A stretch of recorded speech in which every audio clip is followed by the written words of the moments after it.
വരാനിരിക്കുന്നത് Panama യുദ്ധം. Panama canal ഏറ്റെടുക്കാനുള്ള വമ്പൻ നീക്കം തുടങ്ങി അമേരിക്ക. എന്നാൽ ഇതിനെ ശക്തമായി പ്രതിരോധിക്കുമെന്ന് പനാമയും ചൈനയും മുന്നറിയിപ്പ് നൽകുന്നു. അമേരിക്കൻ പ്രസിഡന്റായി ചുമതലയേറ്റ ശേഷം ഡൊണാൾഡ് ട്രംപ് നടത്തുന്ന ഏറ്റവും സുപ്രധാനമായ നീക്കങ്ങളിലൊന്നാണ് പനാമ കനാൽ ഏറ്റെടുക്കുക എന്നുള്ളത്. അറ്റ്ലാന്റിക് പസഫിക് സമുദ്രങ്ങളെ തമ്മിൽ ബന്ധിപ്പിക്കുന്ന, അക്ഷരാർത്ഥത്തിൽ മനുഷ്യനിർമ്മിതമായ ലോകത്തിലെ ഏറ്റവും വലിയ എഞ്ചിനീയറിംഗ് വിസ്മയങ്ങളിലൊന്നായ പനാമ കനാൽ 1914 പ്രവർത്തനം ആരംഭിച്ചത്. ആ പനാമ കനാലിൻ്റെ നിയന്ത്രണമാണ് ഡൊണാൾഡ് ട്രംപ് തിരികെ പിടിക്കാൻ ശ്രമിക്കുന്നത്. പനാമ കനാലിൻ്റെ നിയന്ത്രണം ചൈനയ്ക്ക് വിട്ടു നൽകിയിട്ടില്ലെന്ന് ഡൊണാൾഡ് ട്രംപ് പറയുന്നു. എന്നാൽ ഇപ്പോൾ മേഖലയിൽ അധീശത്വം ഉറപ്പിച്ചിരിക്കുന്നത് ചൈനയാണെന്നും ഇത് അവസാനിപ്പിക്കുമെന്നും ട്രംപ് നേരത്തെ വ്യക്തമാക്കിയിരുന്നു. ഇതിനു പിന്നാലെയാണ് കനാൽ US തിരികെ നൽകണമെന്ന ട്രംപിൻ്റെ ആവശ്യം. പനാമ പ്രസിഡന്റ് ജോൺ റൗൾ മുലീനോയെ ഇക്കാര്യം അറിയിക്കുകയും ചെയ്തു. അമേരിക്കൻ സ്റ്റേറ്റ് സെക്രട്ടറി മാർക്കോ റൂബിയോയാണ് മുനിയുമായി ബന്ധപ്പെട്ടത്.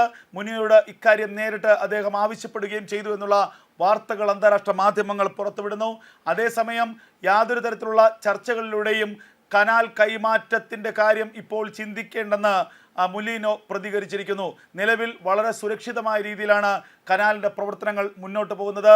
അതുകൊണ്ട് തന്നെ ഒരു ഉടമസ്ഥ കൈമാറ്റം കനാലിൻ്റെ കാര്യത്തിൽ ഉണ്ടാകില്ല എന്ന് പനാമ പ്രസിഡന്റ് ജോൺ റൗൾ മുനിയിലോ വ്യക്തമാക്കിയതായി ചില അന്താരാഷ്ട്ര മാധ്യമങ്ങളും വെളിപ്പെടുത്തുന്നുണ്ട്. അതുമാത്രവുമല്ല, പനാമ കനാൽ ഏറ്റെടുക്കാനുള്ള അമേരിക്കയുടെ നീക്കത്തിന് പിന്നാലെ വലിയ പ്രതിഷേധം അന്താരാഷ്ട്ര തലത്തിൽ ഉയർന്നു കഴിഞ്ഞിരിക്കുന്നു. നിലവിൽ ചൈനീസ് കമ്പനിയായ ഹച്ചിസനാണ് പനാമ കനാലിനെ നിയന്ത്രിക്കുന്നതും പനാമ കനാൽ നടത്തിപ്പ് നടത്തുന്നതും. എന്തായാലും പനാമ കനാലിൽ ട്രംപ് നേരത്തെ തന്നെ നോട്ടമിട്ട് കഴിഞ്ഞിരിക്കുന്നു. പനാമ കനാൽ എന്നത് അമേരിക്കയുടെ വ്യാപാര ചരിത്രമാണ്. അത്തരത്തിലുള്ള ഒരു മേഖലയിൽ ചൈനീസ് സാന്നിധ്യം വർദ്ധിച്ചു വരുന്നത് അമേരിക്ക ആശങ്കയോടെയാണ് കാണുന്നത്. നേരത്തെ തന്നെ പനാമ കനാൽ തിരിച്ചു പിടിക്കേണ്ടതാണ് എന്നാണ് ട്രംപിൻ്റെ നിലപാട്. ജോ ബൈഡൻ ഭരണകൂടം ഇക്കാര്യത്തിൽ അക്ഷന്തവ്യമായ പിഴവ് കാണിച്ചിരിക്കുന്നു. അതുകൊണ്ട് തന്നെ ഇനിയും കാത്തിരിക്കേണ്ടതില്ല, എത്രയും വേഗം പനാമ കനാൽ പിടിച്ചെടുക്കാനുള്ള ശ്രമങ്ങൾ ഉണ്ടാകണമെന്നാണ് ഇപ്പോൾ ഡൊണാൾഡ് ട്രംപ് വ്യക്തമാക്കിയിരിക്കുന്നത്. പനാമയുടെ പേരിൽ അമേരിക്കയും ചൈനയും കൊമ്പുകോർക്കുമെന്നുള്ള സൂചനകൾ ഇപ്പോൾ പുറത്തു വന്നിരിക്കുന്നു. പസഫിക് സമുദ്രത്തെയും അറ്റ്ലാന്റിക് സമുദ്രത്തെയും തമ്മിൽ ബന്ധിപ്പിക്കുന്ന ഒരു ലോകത്തിലെ ഏറ്റവും വലിയ എഞ്ചിനീയറിംഗ് വിസ്മയമാണ് പനാമ കനാൽ. തെക്കേ അമേരിക്കയുടെ തെക്കേ അറ്റത്തുള്ള ഡ്രേക്ക് പാസേജും ഹോൺ മുനമ്പും വഴിയുള്ള ദൈർഘ്യമേറിയ ജലമാർഗത്തെ ചരിത്രമാക്കി മാറ്റിയ പനാമ കനാൽ ഈ രണ്ട് സമുദ്രങ്ങൾ തമ്മിലുള്ള ഗതാഗതത്തിൽ വൻ സ്വാധീനം ചെലുത്തുകയും ചെയ്തു. ന്യൂയോർക്ക് മുതൽ സാൻ ഫ്രാൻസിസ്കോ വരെ സഞ്ചരിക്കുന്ന ഒരു കപ്പൽ ഹോൺ മുനമ്പ് ചുറ്റിയാണെങ്കിൽ 22,500 കിലോമീറ്റർ ചുറ്റി സഞ്ചരിച്ച് വേണം എത്താൻ. എന്നാൽ ഈ പനാമ കനാൽ വഴിയാണെങ്കിൽ വെറും 9,500 കിലോമീറ്റർ മാത്രമാണ് സഞ്ചരിക്കേണ്ടത്. പനാമയ്ക്കടുത്ത് ഒരു കനാൽ എന്ന സങ്കല്പത്തിന് 16-ാം നൂറ്റാണ്ട് മുതലുള്ള ചരിത്രമുണ്ട്.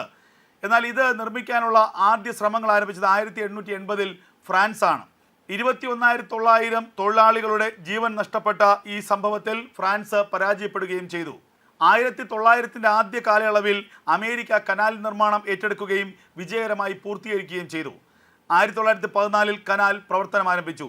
77 കിലോമീറ്റർ നീളമുള്ള ഈ കനാലിൻ്റെ നിർമ്മാണ സമയത്ത് പലവിധ രോഗങ്ങൾ കൊണ്ടും മണ്ണൊലിപ്പുകൾ തുടങ്ങിയ പ്രകൃതിക്ഷോഭങ്ങൾ കൊണ്ടും നിരവധി മരണങ്ങൾ സംഭവിച്ചിരുന്നു. കരാർ യാഥാർത്ഥ്യമായപ്പോഴേക്കും ഫ്രാൻസിൻ്റെയും അമേരിക്കയുടെയും ഉദ്യമങ്ങളിലായി ആകെ 27,500 തൊഴിലാളികളാണ് കൊല്ലപ്പെട്ടത്.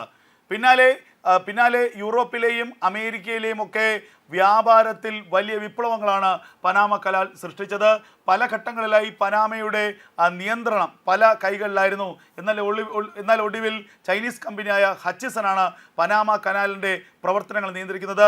ഇതോടുകൂടിയാണ് പനാമ കനാലിലും ആ മേഖലകളിലും ചൈനയുടെ ആധിപത്യം കൂടുതൽ ഉണ്ടായി എന്ന് അമേരിക്ക ആരോപണം ഉന്നയിക്കുന്നത്. ഈ സാഹചര്യത്തിലാണ് ട്രംപിൻ്റെ രണ്ടാം വരവിൽ പനാമ കനാൽ അമേരിക്ക തിരിച്ചു പിടിക്കുമെന്നുള്ള വലിയ മുന്നറിയിപ്പ് ഇപ്പോൾ ട്രംപ് നൽകിയിരിക്കുന്നത്. പനാമ കനാൽ പിടിച്ചെടുക്കുക മാത്രമല്ല, കാനഡയെ തങ്ങളുടെ രാജ്യത്തോട് ചേർക്കുക എന്നുള്ള വിശാലമായ ലക്ഷ്യവും നേരത്തെ ട്രംപ് മുന്നോട്ട് വച്ചിരുന്നു. കാനഡയോട് വളരെ പരസ്യമായി തന്നെ ട്രംപ് ഇക്കാര്യം ആവശ്യപ്പെടുകയും ചെയ്തു. അതേസമയം ഈ നിർദ്ദേശത്തെ കാനഡ തള്ളുകയാണ് ഉണ്ടായത്. പിന്നാലെ സംഭവിച്ചതോ കാനഡയ്ക്കും മെക്സിക്കോയ്ക്കും വലിയ ഇറക്കുമതി ചുങ്കം ചുമത്തുകയാണ് അമേരിക്ക ചെയ്തത്. കാനഡയിൽ നിന്നും അമേരിക്കയിൽ നിന്നും ഇറക്കുമതി ചെയ്യുന്ന ഉൽപ്പന്നങ്ങൾക്ക് 25% ഇറക്കുമതി ചുങ്കം ഏർപ്പെടുത്തിയത്. ഇതോടുകൂടി കാനഡയും മെക്സിക്കോയും സാമ്പത്തികമായി തകരുമെന്നും ഇവർ സ്വയം അമേരിക്കയ്ക്കൊപ്പം ചേരുമെന്നുമാണ് ട്രംപിൻ്റെ താല്പര്യം. അമേരിക്കയുടെ 51ാമത്തെ സ്റ്റേറ്റായി കാനഡ മാറണമെന്ന് പലതവണ ഡൊണാൾഡ് ട്രംപ് വ്യക്തമായി കഴിഞ്ഞിരിക്കുന്നു. ഇതിലൂടെ കാനഡക്കാർക്ക് മികച്ച സാമ്പത്തിക സ്ഥിരത കൈവരുന്നു. അതുപോലെ അതീവ സുരക്ഷിതമായ ഒരു സൈനിക കേന്ദ്രത്തിന് കീഴിൽ, സൈനിക സംവിധാനത്തിന് കീഴിൽ കാനഡ എന്ന രാജ്യം വരുന്നു.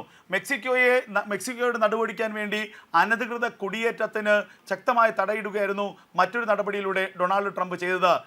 രാജ്യത്ത് അടിയന്തരാവസ്ഥ പ്രഖ്യാപിച്ചുകൊണ്ട് മെക്സിക്കോയുടെ അതിർത്തികളിൽ വലിയ തോതിൽ സുരക്ഷ ശക്തമാക്കി. മെക്സിക്കോയിൽ നിന്ന് അമേരിക്കയിലേക്കുള്ള അനധികൃത കുടിയേറ്റത്തെ പൂർണ്ണമായും നിലപ്പിച്ചു. പിന്നാലെ രാജ്യത്ത് അനധികൃതമായി കുടിയേറിയ എല്ലാ മനുഷ്യരെയും, ഏത് രാജ്യക്കാരായാലും അവരെയെല്ലാം പിടികൂടാനുള്ള വമ്പൻ റെയ്ഡുകൾ രാജ്യത്ത് ആരംഭിച്ചു. നിരവധി രാജ്യങ്ങളിൽ നിന്നുള്ള 10,000-കണക്കിന് പേരെ ഇതിനകം തന്നെ പിടികൂടി അവരുടെ രാജ്യത്തേക്ക് കയറ്റി വിട്ടു എന്നുള്ള വിവരങ്ങളാണ് പുറത്തു വരുന്നത്. അതിനെതിരെ മറ്റൊരു സുപ്രധാനമായ വാർത്ത കൂടി പുറത്തു വരുന്നു. അനധികൃത കുടിയേറ്റക്കാർക്കെതിരെയുള്ള നടപടി ശക്തമാക്കുകയാണ് അമേരിക്കൻ ഭരണകൂടം. US അനധികൃത കുടിയേറ്റക്കാരെ കുപ്രസിദ്ധമായ ഗൊണ്ടാനാമോ തടവറയിലേക്ക് നീക്കാനാണ് ട്രംപ് ഏറ്റവും ഒടുവിലായി ഉത്തരവിട്ടിരിക്കുന്നത്. ഗൊണ്ടാനാമോ ബേയിൽ 30,000 കുടിയേറ്റക്കാർക്കുള്ള അതിസുരക്ഷാ ജയിൽ നിർമ്മിക്കാനുള്ള നിർദ്ദേശം ട്രംപ് നൽകിയെന്നുള്ള വിവരങ്ങളും പുറത്തു വരികയാണ്. പെൻറ്റഗണിനും ആഭ്യന്തര സുരക്ഷാ വകുപ്പിനും ഇത് സംബന്ധിച്ച നിർദ്ദേശം ട്രംപ് നൽകിക്കഴിഞ്ഞിരിക്കുന്നു. പെൻറ്റഗൺ ഇത് സംബന്ധിച്ച ഉത്തരവ് പുറപ്പെടുവിച്ചു എന്നുള്ള വിവരങ്ങളും അമേരിക്കൻ മാധ്യമങ്ങൾ തന്നെ പുറത്തുവിടുന്നു. ക്യൂബയിലെ ഗൊണ്ടനാമോ ബേയിലെ US നാവിക താവളത്തിലാണ് അതിസുരക്ഷാ ജയിൽ. ഭീകരരെ ഇവിടെയാണ് പാർപ്പിച്ചിരിക്കുന്നത്. ഇവിടേക്കാണ് കുടിയേറ്റക്കാരെ കൂടി മാറ്റാൻ ട്രംപ് ഉദ്ദേശിക്കുന്നത്. അതിനിടയിൽ കുടിയേറ്റക്കാരെ നാടുകടത്തുന്നതുൾപ്പെടെയുള്ള കടുത്ത നടപടികളും അമേരിക്ക തുടങ്ങിക്കഴിഞ്ഞിരിക്കുന്നു.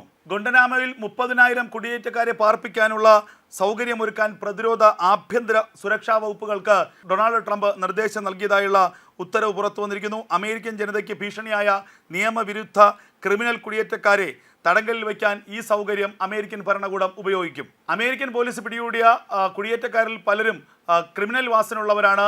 അവരുടെ സ്വന്തം രാജ്യങ്ങൾ പോലും അവരെ സ്വീകരിക്കുന്നില്ല.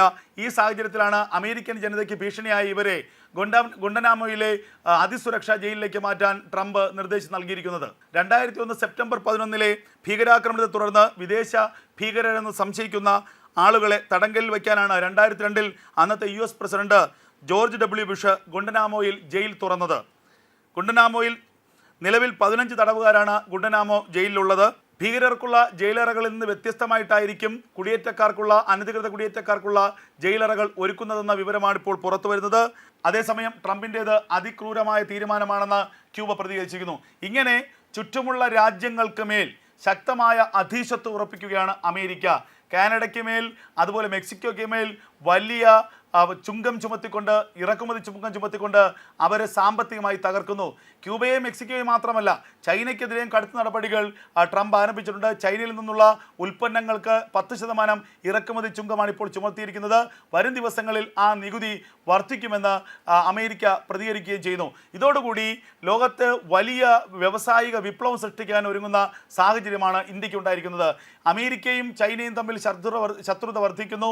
അമേരിക്കയും മെക്സിക്കോയും കാനഡയും തമ്മിൽ ശത്രുത വർദ്ധിക്കുന്നു.